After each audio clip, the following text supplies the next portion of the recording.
नमस्कार। ये किसी मूवी के दृश्य नहीं है, ये असली घटना दिखाते हैं। रात में गाड़ियों का पीछा कर गौरक्षा के नाम पर कथित गौरक्षक कानून की धज्जियां उड़ाते हैं और दिन में गौरक्षक का चोला पहन लेते हैं। ये शब्द मेरे नहीं है। 2016 में प्रधानमंत्री नरेंद्र मोदी ने खुद ये बातें कही थी। मैं कभी कभी ये जो गौरक्षा के नाम पर कुछ लोग अपनी दुकानें खोल करके बैठ गए हैं,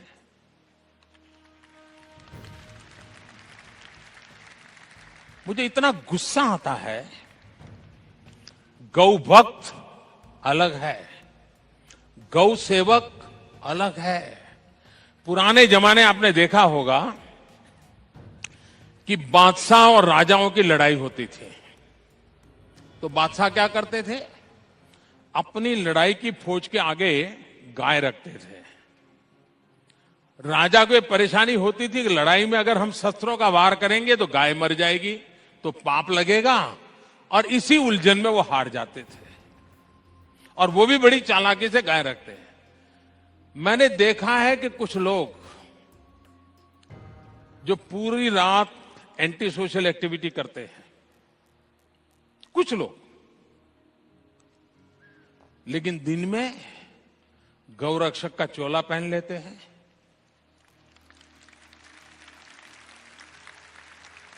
मैं राज्य सरकारों को अनुरोध करता हूं कि ऐसे जो स्वयंसेवी निकले हैं, अपने आप को बड़ा गौरक्षक मानते हैं, उनका जरा डोजियर तैयार करो। 70-80% ऐसे निकलेंगे जो ऐसे गोरख धंधे करते हैं जो समाज स्वीकार नहीं करता है, लेकिन अपनी उस बुराइयों को से बचने के लिए ये गौरक्षा का चोला पहन करके निकलते हैं। फिर भी खुलेआम गौरक्षा के नाम पर देश में हमले किए जा रहे हैं। कानून को अपने हाथ में लिया जा रहा है और बेबस लोगों को दबंगाई का शिकार बनाया जा रहा है। पुलिस की इन मामलों में कार्रवाई पर भी सवालिया निशान लग रहे हैं। हाल ही में हरियाणा के पलवल से एक ऐसा ही किस्सा सामने आया है। 2 गाय लेकर ट्रक चालक बालाकिशन और उसके कंडक्टर संदीप राजस्थान से लखनऊ जा रहे थे। रास्ता भटक जाने के बाद पलवल में इन पर कथित गौरक्षकों ने हमला किया। इस हमले में संदीप की मौत हो गई और बड़ी मुश्किल से बालाकिशन अपनी जान बचाकर निकल पाया। इस मामले में पुलिस ने 5 लोगों के अपहरण और मारपीट के आरोप में गिरफ्तार भी किया है। यानी यहां तक तो ऐसा ही लगता है कि पुलिस ने अपना काम बखूबी निभाया। लेकिन रुक जाइए जरा, कहानी में ट्विस्ट यहां पर है। बालाकिशन ने खुद ये आरोप लगाया है कि उन्हें गौरक्षकों के हाथ पुलिस ने ही सौंपा था। मैं गंगानगर के पास सक्षय का रहने वाला हूँ और एक मेरा साथी था मेरे साथ, उसका नाम है संदीप, वो गणजातियाँ का रहने वाला है। हम गंगानगर से लखनऊ जा रहे थे।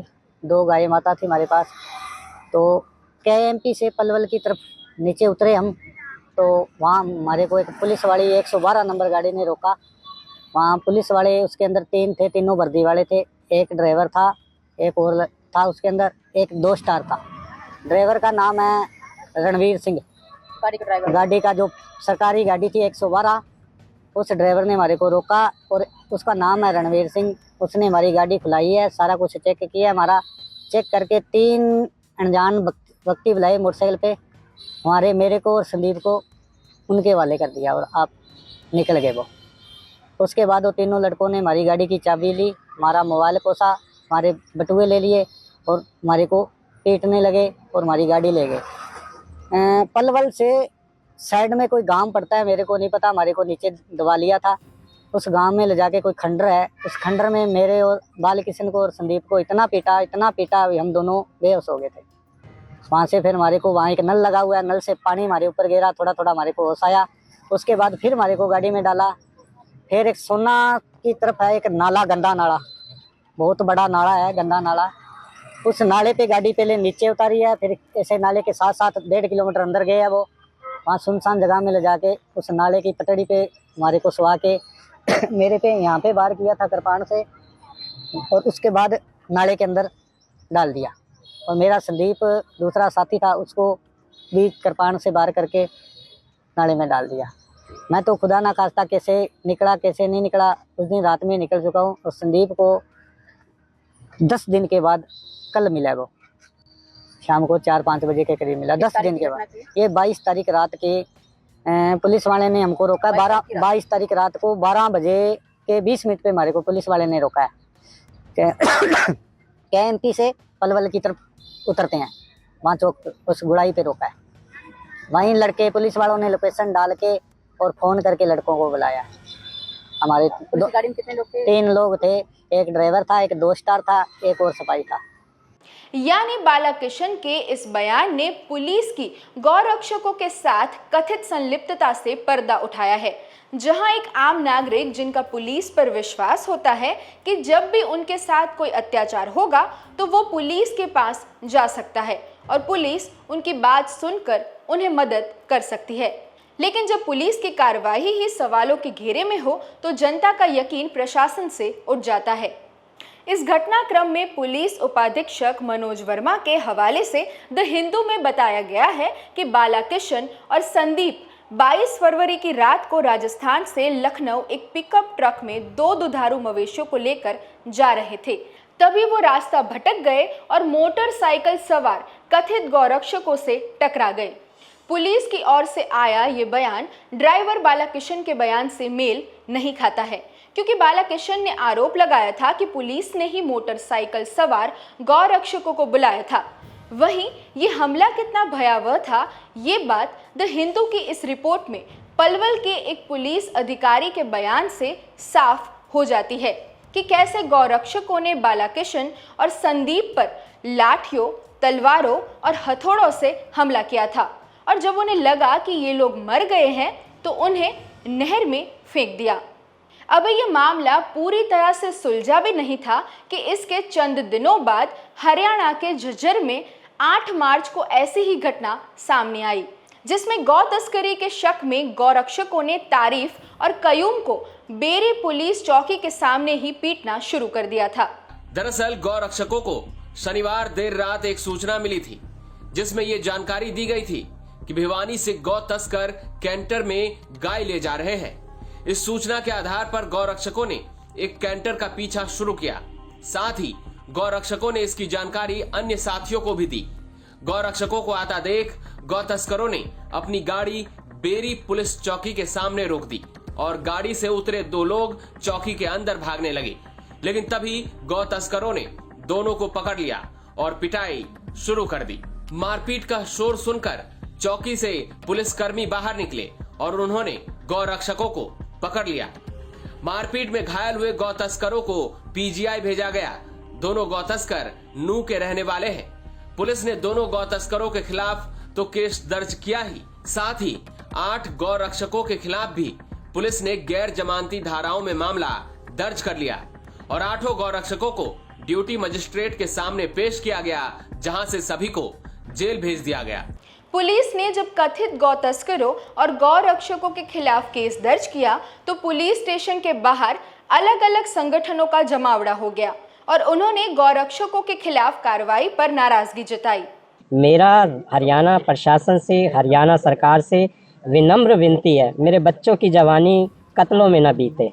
मेरी बच्चों की जवानी तुम बॉर्डर पे लगा लो, वहाँ पे अपना बलिदान दे देंगे। गाय माता को बचाने के लिए अपना जीवन और अपने रात की जो नींद है, सारी बेचैनी सब खत्म करके ये सड़कों पे उतरेंगे। और फिर ये अगर उनके पीछे अपनी रक्षा के लिए दौड़ते हैं तो इन पर केस लगा दिए जाते हैं। कि जिस तरह से आज 8 गौ भक्तों पर मुकदमा दर्ज किया गया है बेरी में, वो बहुत दुखद है, क्योंकि जो 2 गौ तस्कर पकड़े गए मेवात के, वो नामी गौ तस्कर हैं। उन्होंने मोनू मानेश्वर पर भी एक ने हमला किया हुआ है, गोली चलाई और लाखों गौ माता को मौत के घाट उतारा गया है। माननीय मुख्यमंत्री जी से, प्रधानमंत्री जी से और अमित शाह जी से मैं निवेदन करूंगा कि जिस तरह से 8 गौ भक्तों पर आज संगीन धाराएं लगा करके, नॉन अवेलेबल धारा लगा करके उनको जेल में भेजा गया है, ये बहुत दुखद घटना है। हरियाणा, जहां गौरक्षा के नाम पर अक्सर लोगों के साथ और खास करके मुस्लिम समुदाय के लोगों पर हमले की घटनाएं सामने आती रहती है। कई हमलों में लोगों की मौत भी हो जाती है या वो गंभीर रूप से घायल हो जाते हैं। हरियाणा के मोनू मानेसर, जिसके बारे में ऑल्ट न्यूज़ ने ये डिटेल रिपोर्ट पब्लिश की थी, इस आर्टिकल में हमने बताया है कि कैसे मोनू मानेसर रात के अंधेरे में एंटी सोशल एक्टिविटी करता है, लेकिन दिन में गौ रक्षक का चोला पहन लेता है। हालांकि मोनू मानेसर का भाजपा के साथ कुछ ज्यादा ही लगाव है, क्योंकि अमित शाह, अनुराग ठाकुर, दिवंगत अरुण जेटली के साथ उनकी तस्वीरें सामने आई है। वहीं हरियाणा के आचार्य आजाद सिंह आर्य भी ऐसी ही एंटी सोशल एक्टिविटी करते पाए गए हैं। कई बार वो अपने साथियों के साथ खुलेआम हथियार दिखाते दिखते हैं और उनके साथ चोटिल अवस्था में कथित गौतस्कर भी दिखते हैं। प्रधानमंत्री नरेंद्र मोदी के साथ इस तस्वीर में दिख रही नेहा पटेल भी रात में हथियारों के साथ ऐसी ही एंटी सोशल एक्टिविटी करती है, लेकिन दिन में गौ रक्षा का चोला पहन लेती है। और ये माल कहाँ जाता है? एक मिनट, ये गौमांस कहाँ जाता है? वो अभी मालूम सुफियान ने लाया। अच्छा, सुफियान ही लाया, सुफियान ही लेके जाएगा गौमांस। कौन था? अख्तर है। अख्तर है।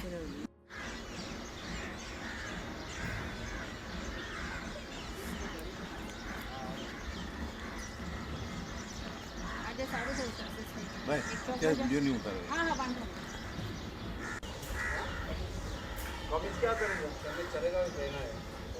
ऑल्ट न्यूज लगातार गौरक्षा के नाम पर हो रही ऐसी गलत गतिविधियों के खिलाफ आवाज उठाता रहता है।